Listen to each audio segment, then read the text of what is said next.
This is G. Montrastelli, and welcome to the Tapping Q&A podcast, recorded live to tape from Williamsburg in Brooklyn. This is episode 293, originally aired November 15th, 2017. Hi, everyone. I hope this finds you well wherever you are and whatever time of day you're getting a chance to listen to this. Thanks for spending some time with me today. Today, we're going to have a conversation about how you can tap more effectively. I'm going to share with you 5 simple things that will make tapping easier as you use it day to day.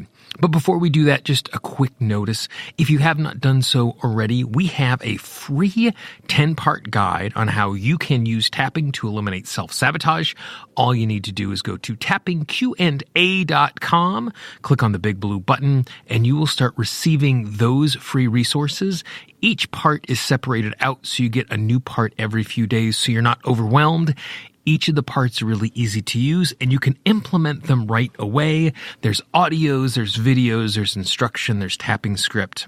If you use them and you use them regularly, action will be easier.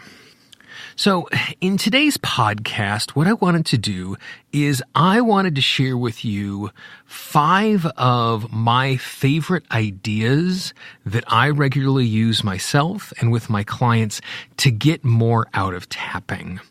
That once we get past the basics, it's really easy to start running off wanting to do all sorts of different things and using new techniques and using all sorts of ways of applying tapping. And that's really great. But sometimes I find my clients wanting to try too many complicated things and missing the opportunity to have real transformation using tapping in a really straightforward way. So if you keep these 5 things in mind, you are going to tap more effectively.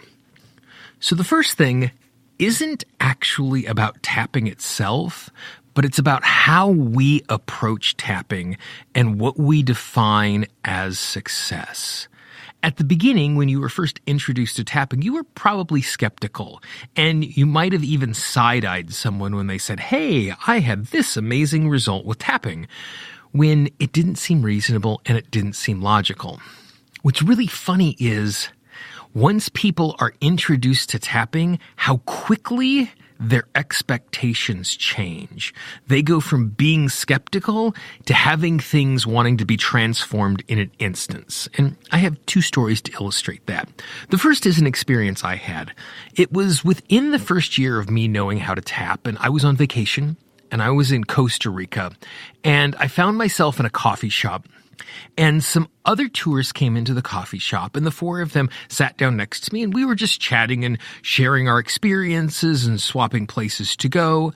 And they had mentioned the fact that they had just gone ziplining through the jungle, which is something that's really common to do in Costa Rica. I even did it on my trip. And as they were sharing their experience, one of them told me that it was a lot of fun, but his back was acting up. Like it was strained because of it. And I'm like, oh my gosh, this thing is so weird. It's super crazy. I just learned it, but I bet it will help your back. So I led him through very basic tapping. I mean, I was still using the basic formula at this point, even though I have this pain on my back. I love and accept myself, this pain on my back, this pain on my back. And he does a couple of rounds of tapping. And before he did it, I said, 0 to 10, how big's the pain? And he said, it's a 6. So we did 3 rounds of tapping, and excitedly and expectantly, I'm like, so what's the level of intensity now? Expecting it to be a 0 because tapping is a miracle. And he looks at me and he goes, it's a 4. And in my head, I'm like going, oh man, and thinking that I had failed. But right as he said 4, his 3 friends both all went, whoa, that's amazing.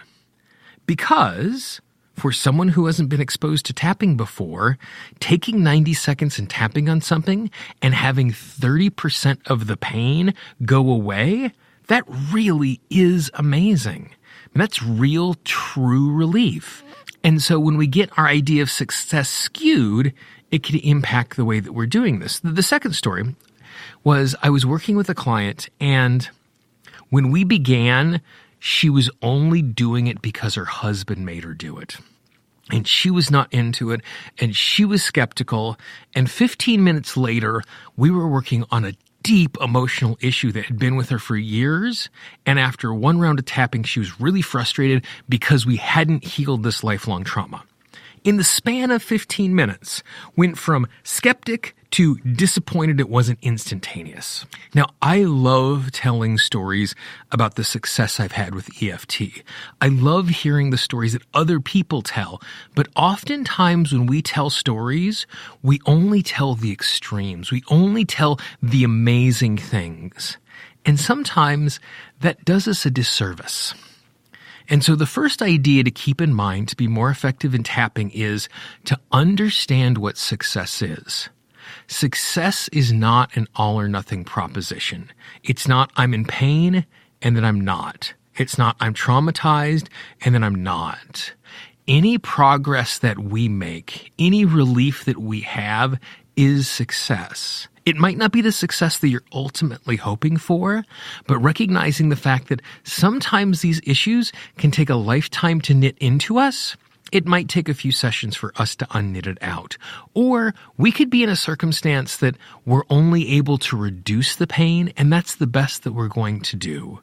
So, idea number one is understand that success is a spectrum, and it's really good for us to appreciate each time improvement happens because one, we're able to recognize it, and two, it makes it easier for us to keep moving forward because we can appreciate that success. Idea number two for getting more out of your tapping is recognizing the fact, and this is building on the idea of success, is that every round of tapping that we do is nothing more than feedback. That there are three possible outcomes when you are tapping on an issue. After you do some tapping, the issue is going to feel better. It's going to feel exactly the same, or it's going to feel worse. That's kind of obvious, but it's important to recognize what those three things are telling us. So number one, it starts feeling better. If, while we are tapping, it starts to feel better, we are heading in the right direction and we need to keep tapping. Two, there's no change at all. If this happens, it means that we're not tapping on the right thing yet. Either we're not tapping on the right issue, there's a reversal, there's some resistance to change, which means that we need to change our tactic. Number three, the pain actually gets worse. If discomfort is going up, it means that we are getting more focused on the pain. I mean, think of it this way. You could have an issue with your right knee. And as you move throughout the day, you can kind of feel the pain. It makes it hard for you to move around. But because your day is so busy, you're not fully aware of what's going on.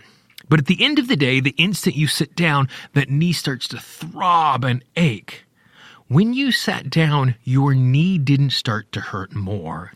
Instead, since you weren't preoccupied with all of the tasks of the day, you were more aware of what was going on. And since you were more aware of what was going on, it was easier for you to focus on the discomfort that was there. So when we are tapping and we're moving through the issues, if the intensity goes up, it's a good thing because it means that we're heading in the right direction. So idea number two for improving your tapping is to recognize that every round of tapping is just feedback.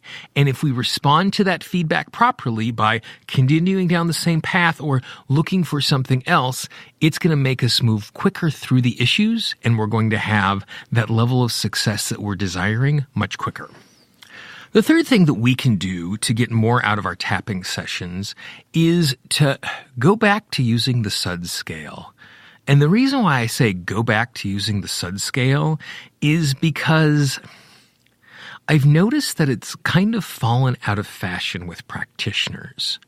Oftentimes, when we're first learning it, that's a really good tool for us to recognize what's going on. But as we work and as we do our stuff, we kind of let it fall by the wayside. Clients who work with me will recognize that I don't use it as much as I could. And I was reminded recently of how powerful that is because, like the last point, it's giving us feedback. And it's not just this idea of, oh, I'm getting better or oh, I'm getting worse, but we can see directly what it is. The second thing that I was reintroduced to that I had even forgotten about until it was taught, something I saw this spring, was a SUDS scale that went from distress to relief. So it's not what's the level of pain 0 to 10, but how do you feel from -10 to +10? So -10 is the absolute most amount of distress that you can feel, and +10 is the most amount of relief or euphoria or whatever that a positive emotion is. Because oftentimes, I think we miss the opportunity for real transformation because we only get to the place of relief. Because it's really easy to notice the thing that is gone. It's hard to notice what is left. And I'm not going to say there's anything wrong with just having relief. Relief is awesome.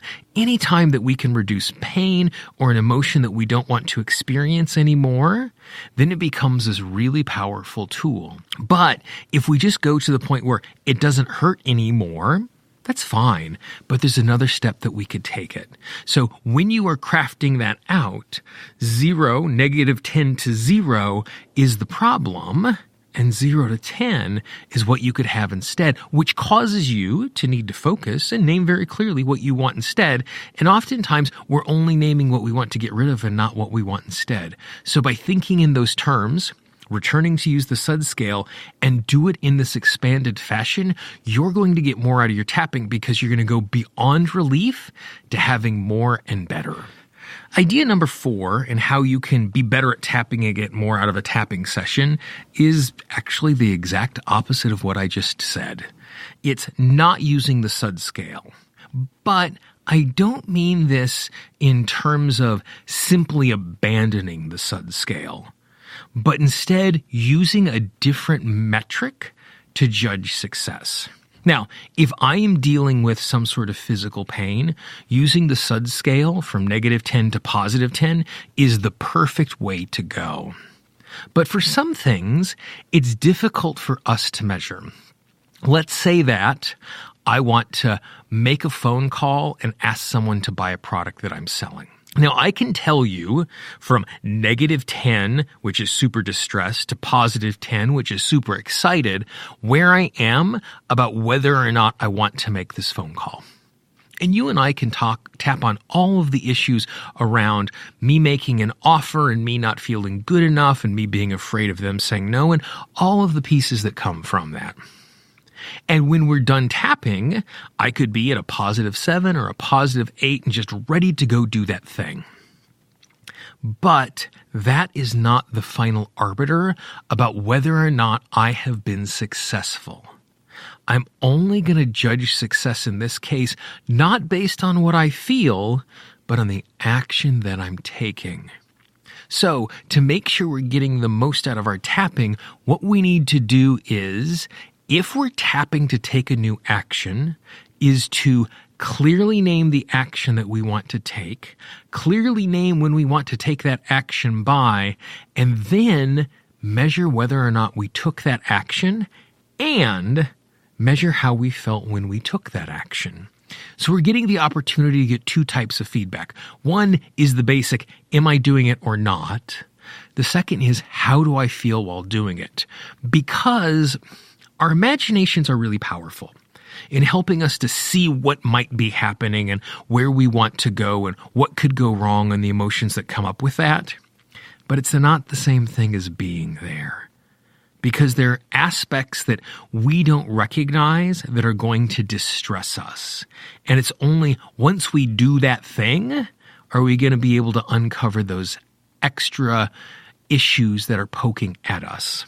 So, when we are measuring our success, we not only measure how we feel, but we measure the action that's took, and we measure the emotion that we felt while taking it, and that gives us a new place to do more tapping, and then it becomes this process that we can repeat again and again. As I get ready to take this action again, I now have new information based on the last time that I can tap on, that I can then judge if I'm taking the action and how I feel the second time. And finally, thing number 5 that you can do to get more out of your tapping.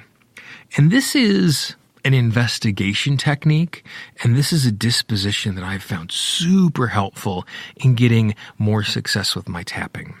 And that is recognizing the fact that oftentimes the issue that we have access to is not the issue itself, but the emotion we feel about the issue. For example, I could have a twisted ankle and my ankle hurts. And that would be a great thing for me to tap on. But the reality is, in addition to having that hurt ankle, I am feeling resentment that my body is letting me down. I am feeling disappointed because I'm missing opportunities. I am feeling like I'm being left behind because I don't get to work as fast as the people around me. And so these emotions about the issue are tangled up in the issue itself. And this can be true not just about physical sensations, but it can be about other emotional things as well. For the example I just gave previously about being able to make phone calls and ask someone to buy, I could feel really ashamed because I'm not doing this thing I know I should be doing, in addition to being scared of making the phone calls themselves. So, before you tap on an issue, tune into the emotions you feel about experiencing the issue. And the question is just simple. How do I feel because this is happening? And talk about the issue that's there.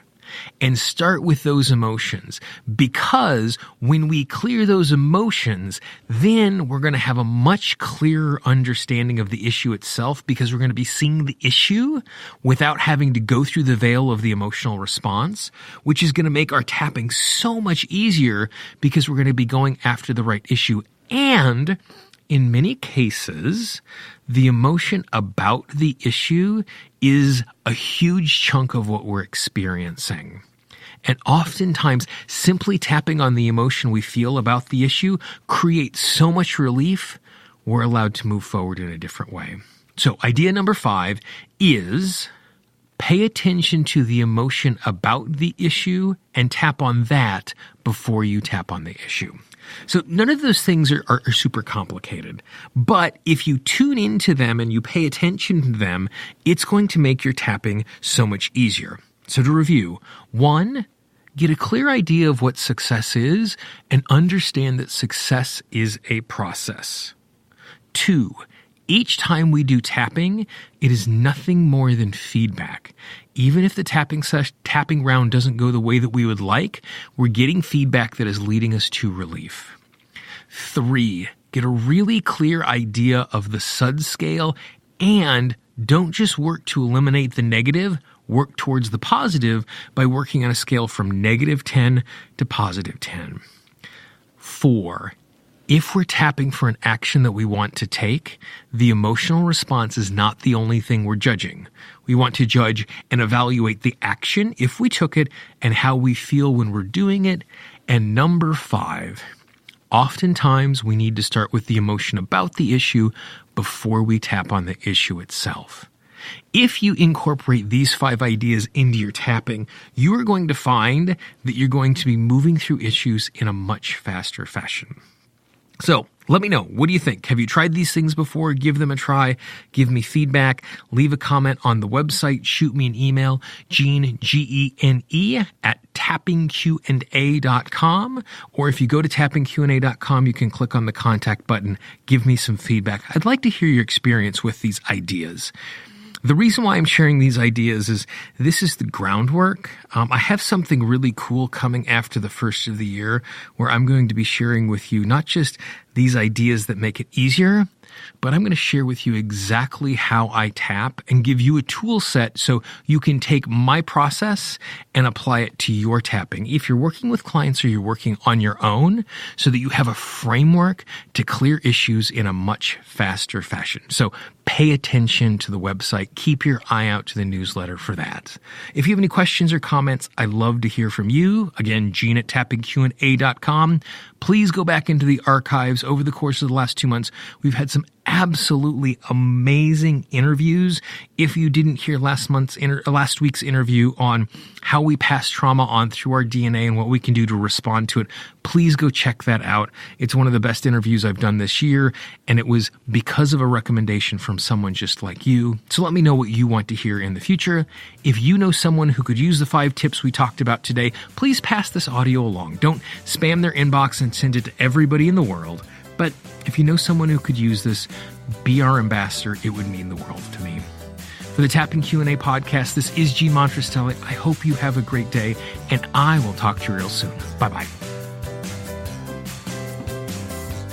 The Tapping Q&A podcast is copyright Gene Montrestelli, Tapping Q&A 2016. All views expressed by guests are those of the guests and not necessarily of Gene Montrestelli or Tapping Q&A.